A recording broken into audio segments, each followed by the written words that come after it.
Zealand's earliest European explorers were fascinated by all their new experiences, especially coming face to face with someone who looked like this.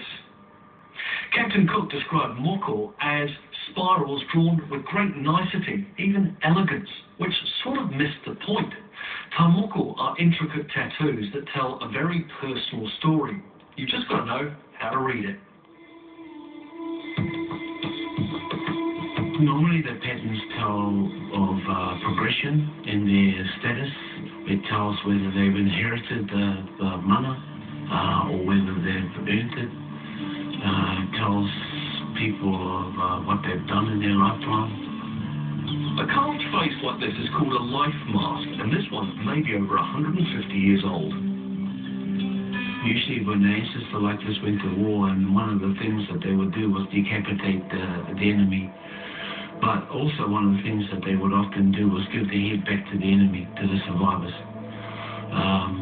Or if they were especially evil, they would have kept the head and put it up as a trophy on the outside palisades of their pa.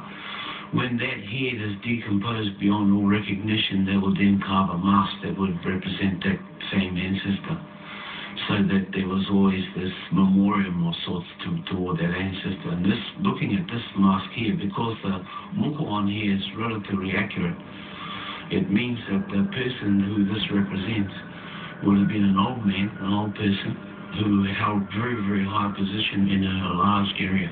Once that forehead is touched in a moko like that, because the head is so sacred, it really means that the person that had wore moko like that was a representative on a large tribal council, which we call a rumama. One of the things that are key is the amount of moko that's on the nose area there, because it's so full.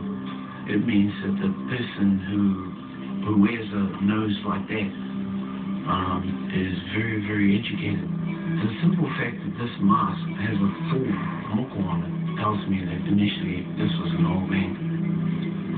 The lines of the moko on this mask have literally been carved in, just like they would have been on someone's face. Today, artists like Mark are still practicing the ancient art of Ta Moko.